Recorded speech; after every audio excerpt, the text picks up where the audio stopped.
G. There she Hey! is! We did it! We did it. I was so nervous. I've been having so many like connection issues and like trying to like connect with fans on IG Live, and then sometimes it doesn't let me, and then I'm trying to find requests, and it's like, oh my god, it's too much. I know. Overnight, we've all had to become like social media mavens. I love it. For real. How are you, Becky? I'm good. How are you? Surviving. Trying to now thrive. Like went from survival mode to now trying to thrive mode. So Yeah, I feel that. I relate so much. It's been, I think, such an interesting transition here for all of us. Like everybody in my family does so many different things. My siblings are still in school. I have one brother who goes to LMU. I have another brother who's in community college. I have my sister who's still in high school. And then the pivot for my business and how that industry has obviously also hit a wall. Sebastian, it's like he's a soccer player. It's a team sport. The team can't practice together. So we're all just kind of trying to get a grip of our own selves as individuals to then figure out how we're going to start coming together again. yeah, it's definitely a balance trying to figure out the new normal and what that feels like and having to adjust to it. Yeah. Because I think there's like this resistance to it where you're like, oh, I don't want this to be the new normal. I just want to get back to my life. Yeah, and I think it's hard for people to accept that it may not ever be the same after this. Yeah. And that's really scary to like wrap your head around. I think that even for me has been one of the many reoccurring thoughts that I've been like trying to just shake off every now and then, because it's just the little cloud is just always right there, and the little cloud carries a lot of different things for me. And yeah, now it's definitely taken on, I guess, in other forms, right? Of just like, what now? What next? It's a lot. Well, I want to say thank you for being a guest on Word. We've done Wordiful before, but now we're doing it online. We're taking it to a new platform. Absolutely. I think this is the wave of the future. But I just really, from the bottom of my heart, Becky, because I know you're busy and I know you've got all these other things that you're juggling. Just sometimes being still is hard, you know? So just thank you for this opportunity to connect with you, to connect with the community. And I want people to understand what Wordiful Live Online is, especially with you as a guest. So I've just kind of run down some things that I want to, for people to understand what we're going to talk about. Mm-hmm. And I really believe that although we are alone in our homes, we're alone together. And this is a time we can't go outside, so we have to go inside. And how do we start to heal?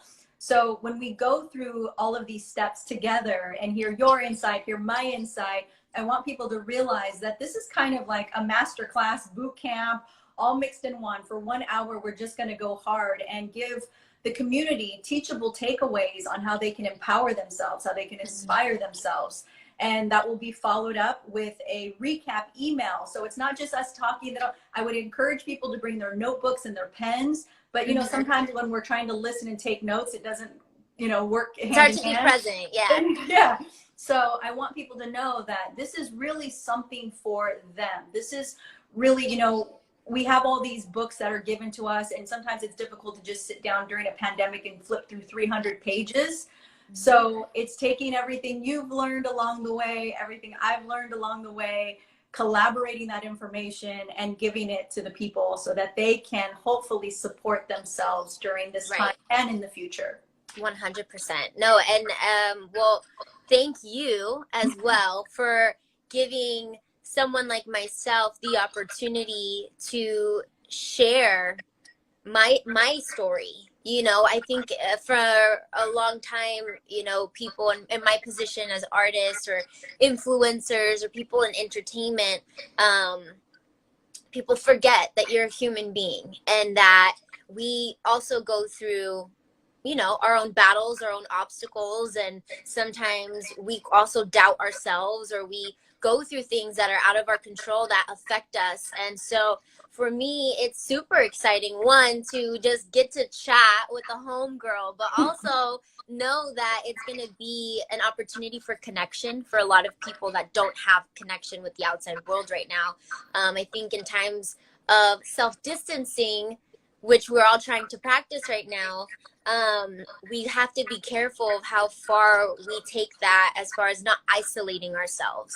100%. Because I know for me, I've sometimes been my own worst enemy, and isolating myself from the rest of the world. And I know it's really hard to believe as an artist who performs in front of thousands of people, and I'm constantly in, you know, meetings and connecting with people, but it can still get very lonely. And that's sometimes like the scariest type of loneliness, because you have all these great things in your life, and now more than ever, people really have to deal with themselves. This is what I've been saying. We have to deal with ourselves, and some people don't have the knowledge of the tools that can be so simple but so effective in times like these. So I'm really looking forward to tomorrow, because there's so much I'm so ready to get into. You just gave me goosebumps, because so much of what you're, no, because truly I can relate to so much of what you're saying. You go from this high of meeting so many people, of connecting with so many people, of hearing them say how you've changed their lives, how they love your music. And then you suddenly go into a space and it's quiet, and it's just you.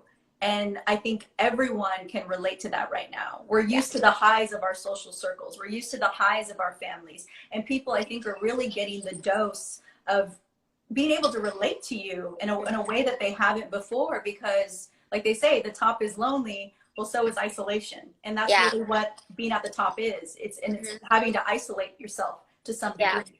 Definitely. So I want to talk about how you connect with yourself daily, how you practice gratitude daily, how you stay motivated. I don't know about you, but staying motivated to keep my body moving has probably been the hardest thing for me. And I love to work out. I love to stay physically active. But I really want to hear, not now, but your teachable takeaways for, especially because you have an athlete in the house who has to stay active. So exactly. And sometimes I even tried to, you know, not let that become too much of like a pressure, because for one, it can be second nature. He's worked such a long period of time on this to create this as a habit now. For me, it's still not a habit yet. It's not a healthy habit to get active yet for me, although I go through waves.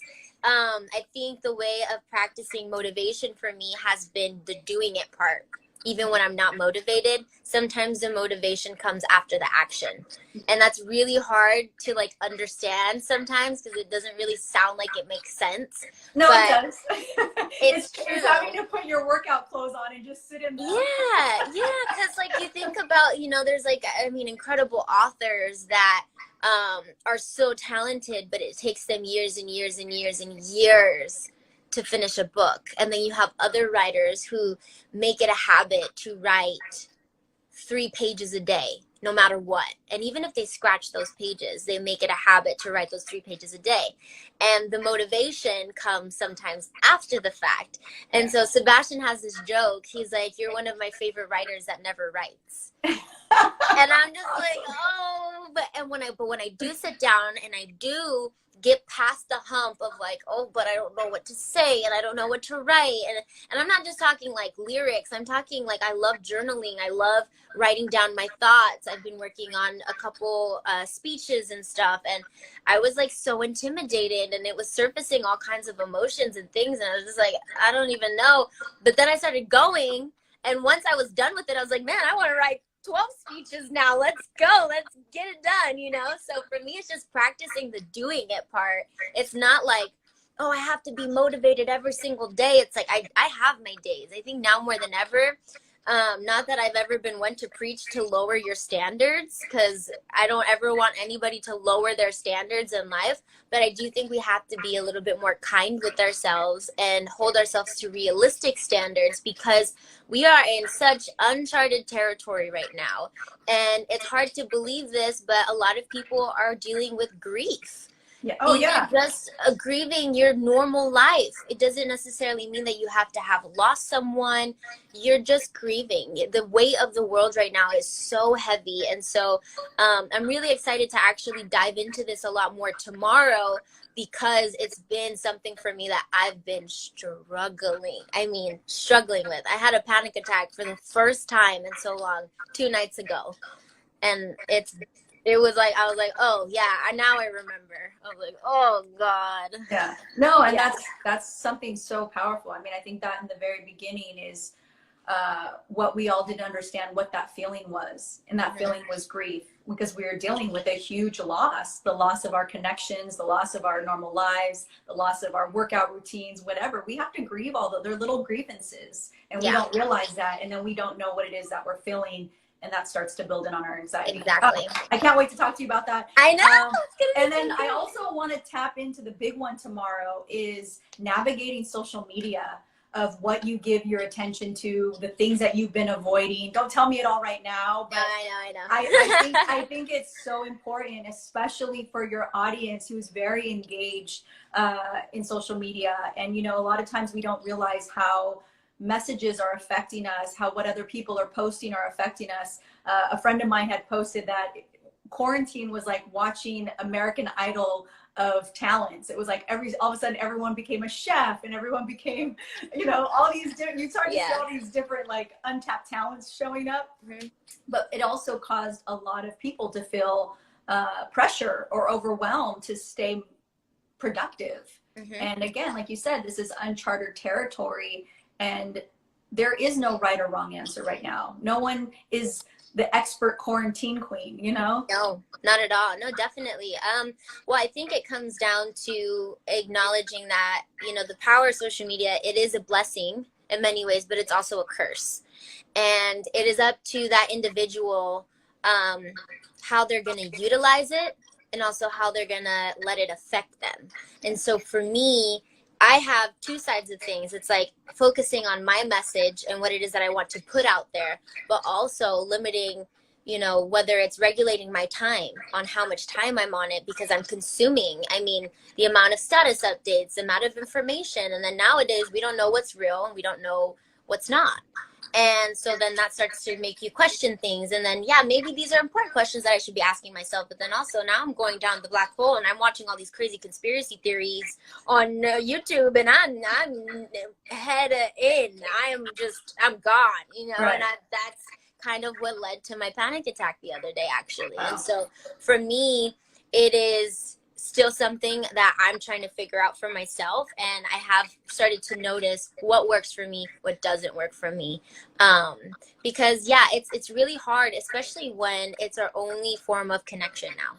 Right. It's our only form of connection. We're witnessing crazy things through social media. If coronavirus, right, the COVID-19, which is a type of coronavirus that we've never seen in human beings before, took the world by storm, and we thought it hadn't hit America yet, we were still witnessing firsthand through social media the effects that this was having, you know. But then we are great America, nothing can bring us down, and then here it was literally knocking at our doors, and we can't come out, and it's here. And so for me, it's been such a crazy like whirlwind, like it's just happened so quickly. And I think it's been very interesting to see how all of the information has been being given to the people regarding this, and then also, you know, their jobs, how it's affecting schools, and all of the other, you know, there's the people above the line, which is a small percentage, that are not being affected by this.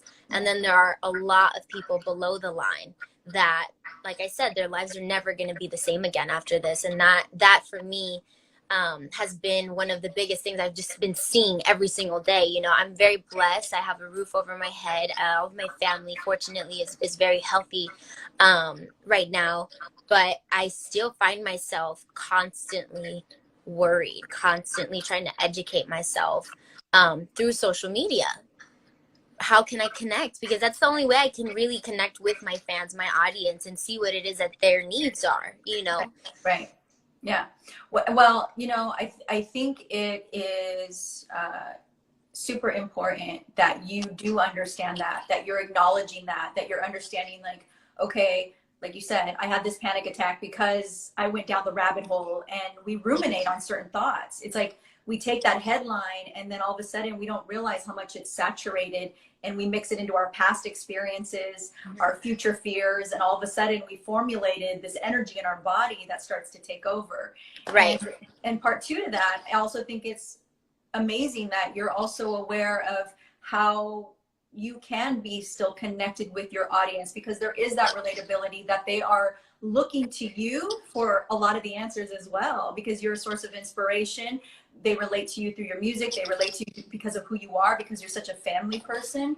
And that's how I want to close out tomorrow. I want to know, Becky, how you are still holding on to your goals and your dreams and the things you want to do, what you're looking forward to, because so much is, you know, in the present moment of how we're coping. But I think we can't lose hope around the idea of what's 100%. Definitely. Yeah. I'm excited for tomorrow. I know, it's going to be so good. Honestly, I'm really looking forward to it for so many reasons.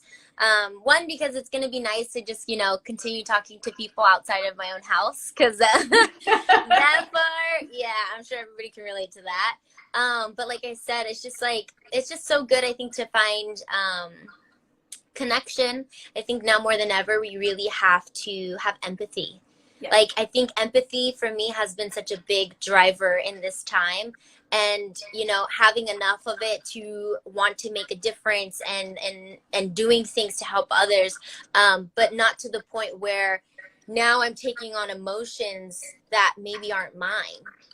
You know, because that's when it starts to become consuming, and that's where I'm such an empath, and that's also part of why I end up down the rabbit hole, because I take on so many things that aren't mine. You know what I mean? So yeah, I think tomorrow is gonna be so good for the soul. I know I'm really looking forward to it, because I know I need it.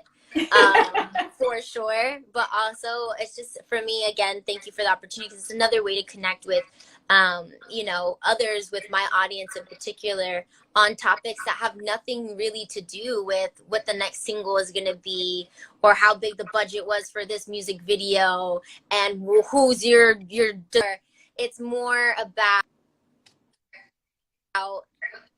the human side of us, all of us, connection, you know. Yeah 100%.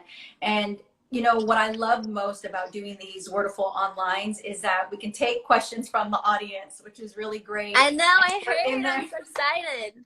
We're in there as a community, and again, it's just a time to feel a togetherness, and I think we all need that right now. So if you guys do want to join us tomorrow, it's going to be so great. Becky and I are going to chit chat. We're going to give you teachable takeaways. Like I said, bring your notebooks, bring your pens, anything you missed. There'll be a follow-up email where we'll have everything that we talked about that's really important and we feel essential to put in your life's tool belt. There's a link in my bio. It's on Becky's page. And Becky, again, just gracias. Thank you. Thank you. Igualmente. I appreciate it. I love you so much. Stay safe, and I will see you tomorrow. Perfect. Amazing. Bye. Bye.